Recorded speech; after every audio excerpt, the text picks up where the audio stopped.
आज की पीसी हम लोग सितंबर की शुरुआत में कर रहे हैं और इसका कारण ये है कि अब जैसे जैसे मॉनसून दिल्ली और उत्तर भारत में ख़त्म होगा, ऐसी मौसम की परिस्थितियां बनेंगी कि आसपास के राज्यों के किसान, खास तौर पे उत्तर प्रदेश, हरियाणा, पंजाब और राजस्थान के किसान जो हैं वो अगली फसल की तैयारी करेंगे। धान की फसल काट के गेहूं की फसल बोने की तैयारी चलेगी और यही वो समय है जिस वक्त पराली के कारण जो पोल्यूशन बढ़ता है, जो प्रदूषण बढ़ता है, वो अब पूरे उत्तर भारत के अंदर वो दिखाई देगा।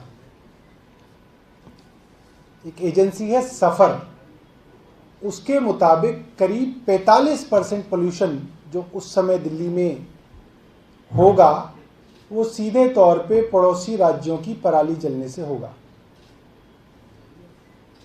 केंद्र सरकार जब इस पे कुछ नहीं कर पाई तो सुप्रीम कोर्ट ने इस पे कड़ा रुख अख्तियार किया और उन्होंने अपने जजेस की, एक अपने रिटायर्ड जज के अधीन एक कमेटी बनाई और केंद्र सरकार ने उस कमेटी को हटाने के लिए सुप्रीम कोर्ट में कहा कि हम एक कमीशन बना रहे हैं और उस कमीशन को पावर दी जाएंगी कि वो कमीशन जो है पूरे उत्तर भारत के अंदर प्रदूषण के ऊपर और खास तौर पे पराली से होने वाले प्रदूषण के ऊपर काम करेगा। इस कमीशन का नाम है CAQM, commission on air quality management. इसको हिंदी में नाम दिया जाता है वायु गुणवत्ता प्रबंधक आयोग। वायु गुणवत्ता प्रबंधन आयोग जो है एक आयोग है, कमीशन है, जिसने पिछले कुछ दिनों में दिल्ली के 4 पड़ोसी राज्यों से उनका स्टेटस मंगवाया है कि आपने पराली से होने वाले प्रदूषण को रोकने के लिए क्या क्या तैयारियां की हैं। और बहुत दुख की बात है और मुझे लगता है कि आश्चर्य की बात नहीं है, दुख की बात है कि इन 4 राज्यों ने, जिसमें 2 जो है वो भाजपा के अधीन है और 2 जो है वो कांग्रेस के अधीन है। हरियाणा और उत्तर प्रदेश भाजपा की हैं, पंजाब और राजस्थान कांग्रेस की हैं। इन 4 राज्यों ने कोई काम नहीं किया है कि किस तरीके से पराली से प्रदूषण को रोका जाएगा।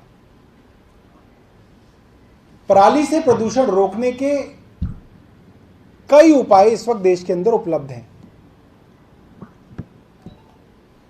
सबसे पहला तो bio decomposer,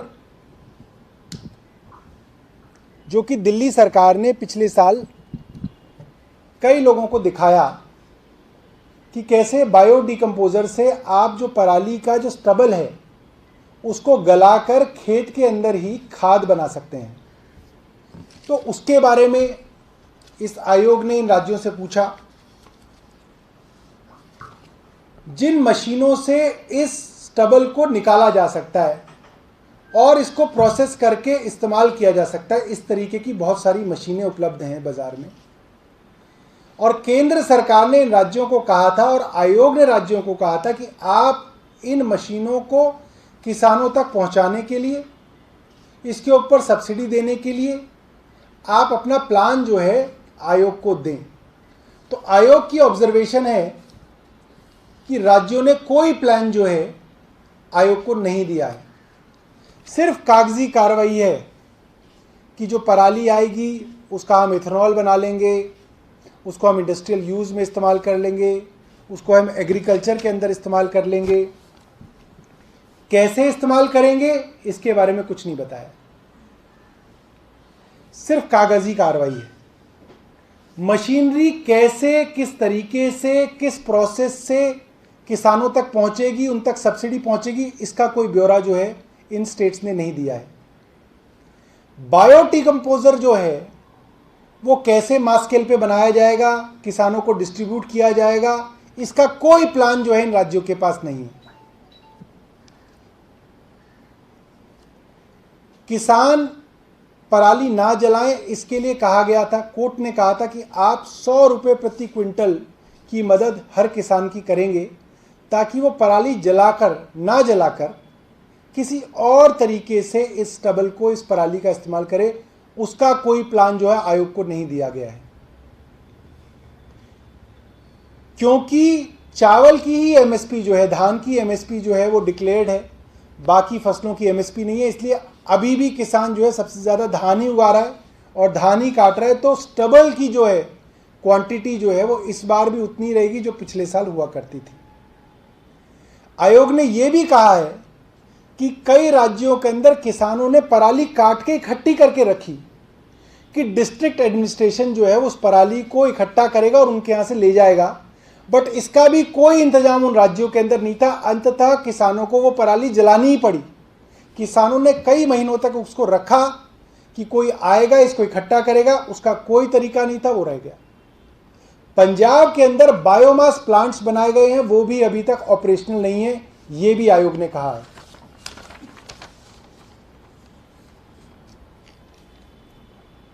crop residue machines, इसकी district wise estimation, purchase, distribution और एलोकेशन का कोई प्लान राज्यों ने नहीं बनाया है। हर गांव और क्लस्टर के लेवल पे नोडल ऑफिसर बनाने थे, वो ऑफिसर्स भी अभी तक नहीं अपॉइंट किए गए हैं। इस वजह से ये जो आयोग है, एयर क्वालिटी मैनेजमेंट कमीशन जो है, उसने इन चारों राज्यों को लताड़ा है और चारों राज्यों की जो रिपोर्ट है जिसमें इन्होंने कहा था कि हमने ये तैयारी की है, उसको खारिज कर दिया है और इनको कहा है कि आप जल्द से जल्द पूरा प्लान लेके आयोग के सामने आए कि आप कैसे पराली जलने से रोकेंगे। एक बात और मैं बताना चाहता हूं, राज्यों के पास सिर्फ एक ही तरीका है जिसको ये सबसे आसानी से हर साल करते हैं, कि जिन किसानों को पराली जलाते वक्त देखते हैं उनमें से कुछ लोगों के ऊपर ये एफआईआर दर्ज कर देते हैं, कुछ लोगों के ऊपर ये फाइन दर्ज कर देते हैं। मगर कोर्ट्स ने भी कहा है और दिल्ली सरकार भी ये कह रही है कि ये सल्यूशन नहीं है। जब तक आप किसानों को कोई सल्यूशन नहीं देंगे, मशीन उपलब्ध नहीं कराएंगे, हैप्पी सीडर उपलब्ध नहीं कराएंगे, बायो डिकम्पोजर लिक्विड मुहैया नहीं कराएंगे, तब तक जो है पराली की समस्या पूरे उत्तर भारत के अंदर रहेगी।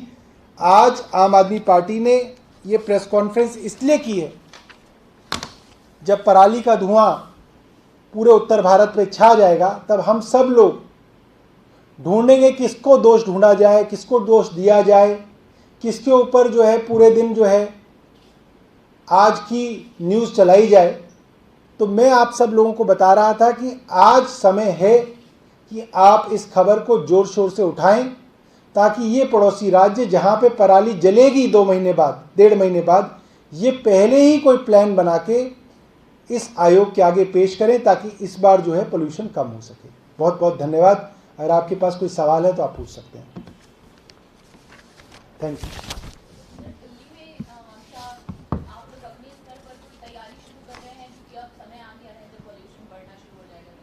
जी देखिए, दिल्ली ने ICAR-IARI पूसा रोड के साथ जो है बायो डिकम्पोजर प्लांट बनाया था। अब उनके साथ हम पूसा माइक्रोबियल कम मैकेनिकल सॉल्यूशन लार्ज स्केल पे बनाने की तैयारी कर रहे हैं इस विषय के अंदर, ताकि बड़ी मात्रा के अंदर इसको बनाया जा सके। इसके लिए एक प्लांट का जो है सेटअप किया जा रहा है। ये जो है प्रोडक्शन सेंटर जो है मास स्केल पे इस लिक्विड को प्रोड्यूस करेगा। ये है खरखरी नाहर विलेज नियर नजफगढ़। खरखरी नहर विलेज है नियर नजफगढ़, यहाँ पे इसको बड़ी मात्रा में बनाया जा रहा है ताकि जो है इसको इस्तेमाल करें। और इसको जो है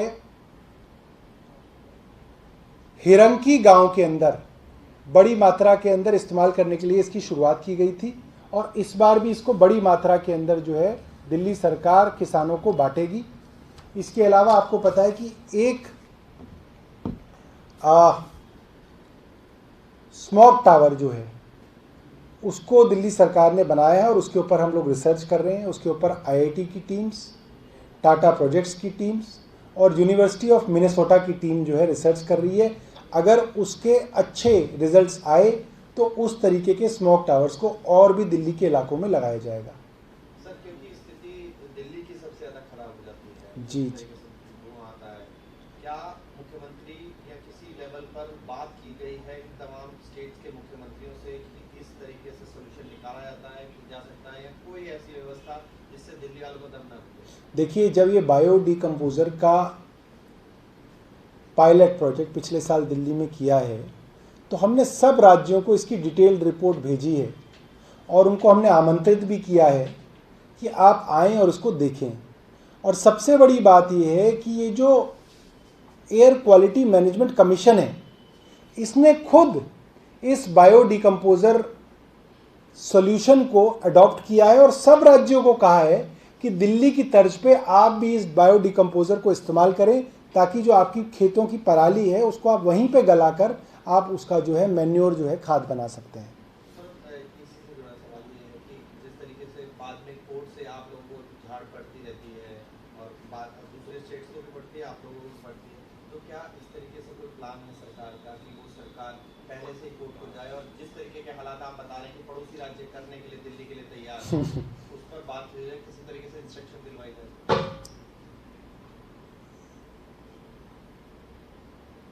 कोर्ट्स ने एक कमीशन बनाया था जस्टिस मदन लोकुर के अधीन, और केंद्र सरकार को घबराहट थी कि ये कमीशन अगर कारगर हुआ तो सख्ती से अड़ोसी पड़ोसी राज्यों से निपटेगा। केंद्र सरकार के पास एक बड़ा राजनीतिक मुद्दा होता है जिससे वो दिल्ली सरकार को घेरने में हर बार सफल होते हैं। मुझे लगता है इसी कारण उन्होंने उस कमीशन को ना बनाकर एक नया कमीशन बनाया है। हमें खुशी है कि इस कमीशन ने भी ये पाया है कि अड़ोस पड़ोस के जो राज्य हैं वो अपनी जिम्मेदारी पूरी नहीं कर रहे हैं। कोर्ट्स किसी भी राज्य को झाड़ने के लिए स्वतंत्र हैं और मुझे लगता है कि इससे और राज्यों को सीख लेनी चाहिए। दिल्ली के अंदर ये प्रॉब्लम सबसे ज़्यादा होती है क्योंकि दिल्ली एक लैंडलॉक्ड स्टेट है और दिल्ली की टोपोग्राफी ऐसी है कि ये सारा का सारा जो धुआं है दिल्ली के ऊपर आके इकट्ठा हो जाता है, सस्पेंड हो जाता है। हालांकि पिछली बार पराली के समय में मैं खुद ड्राइव करके दिल्ली से चंडीगढ़ गया, पूरे रास्ते दिल्ली से लेकर चंडीगढ़ तक स्मॉग छाया हुआ था। मुझे ऐसा लगता था कि शायद दिल्ली पे ही स्मॉग है, मगर पूरे रास्ते पंजाब हरियाणा में उतना ही स्मॉग था और चंडीगढ़ पहुँचते पहुँचते तो लगभग दिल्ली से भी ज़्यादा बुरा हाल था। AQI कुछ दिनों तो चंडीगढ़ की दिल्ली से भी ख़राब होती है, मगर दिल्ली क्योंकि देश की राजधानी है, बहुत सारे मीडिया हाउसेस दिल्ली में हैं, तो दिल्ली को इसका फ़ायदा भी है और दिल्ली को इसका नुकसान भी है कि दिल्ली की बदनामी बहुत होती है। ऐसा लगता है दिल्ली ही इतना पोल्यूशन फैला रही है और एक ट्रेंड ऐसा होता है कि उस समय हर आदमी दिल्ली वालों को कोसना शुरू कर देता है कि देखिए दिल्ली में तो साहब बसेस कम है, दिल्ली के अंदर तो साहब गाड़ियाँ बहुत चल रही हैं। हालांकि गाड़ियाँ इस वक्त भी चल रही हैं, बसेस आज भी उतनी ही हैं, मगर आज बिल्कुल मौसम साफ़ है। उस समय जैसे ही वो पराली की कॉकटेल बनेगी उस वक्त बहुत जो है बुरी स्थिति होगी। मगर आज प्रेस कॉन्फ्रेंस करने का जो बड़ा कारण है वो ये है, एयर क्वालिटी मैनेजमेंट कमीशन ने भी यही कहा है कि अगर कोरोना की थर्ड वेव और पोल्यूशन एक साथ आया तो इसके बहुत बड़े दुष्परिणाम निकल सकते हैं। और मेरा भी ये मानना है, जब लोगों को ऑक्सीजन लेने के लिए जो आपके पास पूरी उपलब्ध है, उस तक के लिए अगर आपको ऑक्सीजन सिलेंडर की ज़रूरत पड़ती है कोरोना के वक्त में, और आप सोचिए कि उस वक्त अगर दिल्ली के चारों तरफ और उत्तर भारत में पूरे चारों तरफ पराली का धुआं फैला हुआ होगा, तो ऑक्सीजन सिलेंडर भी बचा नहीं पाएंगे बहुत सारे लोगों को। तो स्थिति बहुत गंभीर है और ये बात आयोग ने भी कही है, इन चारों राज्यों को ये बात समझाई है। ये हेडलाइन है कि ये जो है ये बहुत गंभीर मामला है, इसको आपको जो है जोर शोर से आज उठाना पड़ेगा। ठीक है। दिल्ली से जुड़ा एक और सवाल है। कोरोना का समय है और अभी डेंगू फैलता जा रहा है, तो डेंगू के 100 से ज्यादा मामले अभी आ गए हैं अगस्त के आखिरी तक दिल्ली।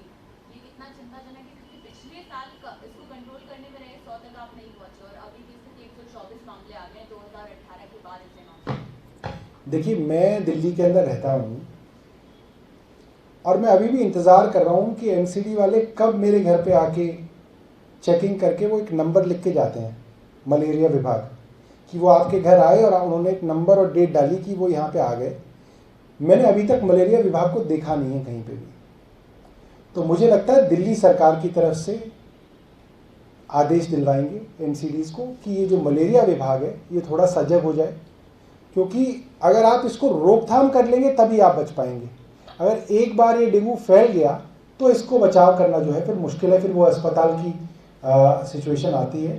तो हम लोग भी कोशिश करेंगे कि एमसीडीज को इसके लिए थोड़ा दुरुस्त करें कि इसकी रोकथाम की जा सके। सौरभ जी, एक सवाल पंजाब से है। भगवत मान के समर्थन में इकबाल चीमा के घर के बाहर आज कुछ लोग इकट्ठा हुए जिन्होंने ये मांग करी कि भगवत मान को मुख्यमंत्री चेहरा घोषित किया जाना चाहिए। तो क्या आपके यहाँ भी इस तरीके की पंजाब में लड़ाई चल रही है कि कौन मुख्यमंत्री चेहरा हो? देखिए, क्या है कि जब भी किसी राज्य के चुनाव आते हैं तो अक्सर ये देखा जाता है कि जो भी लोग दावेदार होते हैं वो अपना दावा अलग अलग तरीक़ों से पेश करते हैं।